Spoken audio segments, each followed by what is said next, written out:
هلو هلو، تعالوا اقول لكم انا ليه اتكرمت وليه خدت الشهادات دي وايه اللي انا عملته يستحق كده. يعني يلا بينا لما نيجي نشرح الكيس دي حصل فيها ايه، او البيشنت ده ايه التغيير اللي كان مطلوب مننا نعمله.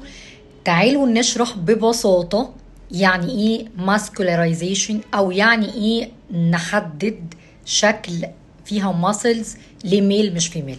الفيديو ده لما نزل على مواقع الكلينيك كان ما بين مؤيد ومعارض، ان في ناس لسه مش قادره تفهم فكره ان الراجل بيدخل عياده التجميل.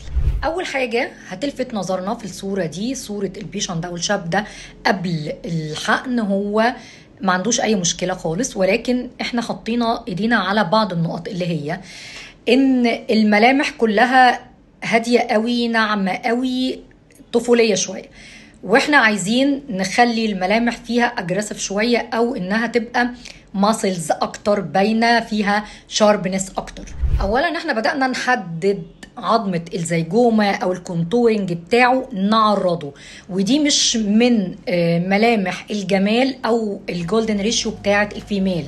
يعني لما اجي اعمل كونتورنج لبنوته او لليدي مش بحدد الكونتورنج بالعرض اللي احنا عملناه، فكان في عرض جامد هنا في الوش ده معرض لي عظمه الزيجومه او معرض لي الشيكس بتاعته بشكل مختلف تماما. فبدل ما هي كانت ناعمه قوي ومسحوبه، هي بقت عريضه ومتحدده، وده خلى الملامح اكتر اجريسيف من انها تكون رقيقه. تاني حاجة، ودي كانت أهم طلب له وكانت هي بصراحة اللي فيها الشغل أكتر، إن احنا عملنا الماسكولاريزيشن الخاص بالتكساس الرجالي، اللي هي بتبقى رايت أنجل، أو إن الزاوية دي ما تبقاش مدورة زي الفيميل ولكن تبقى عريضة، فتبدأ تعرض للفك. فعظم الفك نفسه يبقى فيه عرض متحدد، الدقن تكون متحددة. وبرضو دي كانت من الحاجات الصعبة لأن الدقن عنده فيها طابع حسن، فعشان نخليها شاربنس ومتحددة وواخدة فيلر وفي نفس الوقت ما نعملش كاموفلاج أو ما ندريش طابع الحسن، برضو دي كانت محتاجة دقة جدا في الحقن.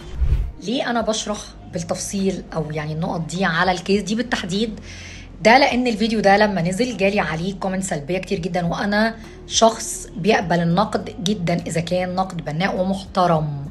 اما اذا كان من حد مش فاهم حاجه فانا بعذر ان هو مش فاهم، او دي مش شغله، او ده مش تعليمه، او دي مش ثقافته. ولكن ليه جالنا كومنتس ان ليه الولد يعني يعمل تجميل؟ قصه ان الراجل يدخل يعمل تجميل دي قصه لسه احنا مش متعارف عليها عندنا قوي. وان لو بصينا على البيشن ده هنلاقي ان هو جلده فاتح جدا وسنسيتيف جدا، بشره فاتحه وبيضه قوي. فاي حقن هيحقنه سي في اللبس او في التشيكس او في وشه عموما، طبيعي جدا انه بيحمر جدا. فاللوك ده التصوير ده كان افتر ستيشن مباشره، ولسه حقن حالا وارم ومحمر، فانتوا بتبصوا له على ان الشفايف حمراء والخدود حمراء فانت بنوته.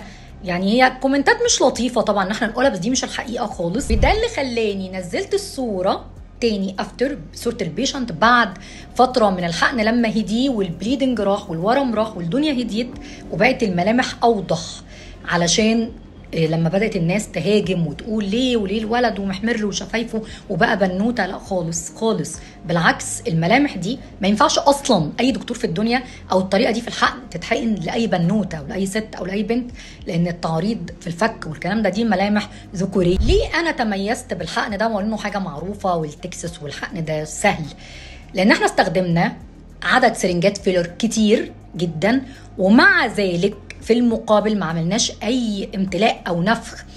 يعني في الطبيعي المتعارف عليه عند الناس ان انا بحط كميه فيلر كبيره يبقى انا هتنفخ وهبقى بالونه بقى وشفايف قد كده. احنا فعلا مستخدمين كميه فيلر كبيره جدا، بس طريقه الحقن اللي خلت الفيلر ده يلفت ويحدد دون اي امتلاء. يعني ان انا استخدم كميه فيلر كبيره، في المقابل احنا التوقع للبيشنت يكون حد منفوخ او مليان او شفايف اوفر.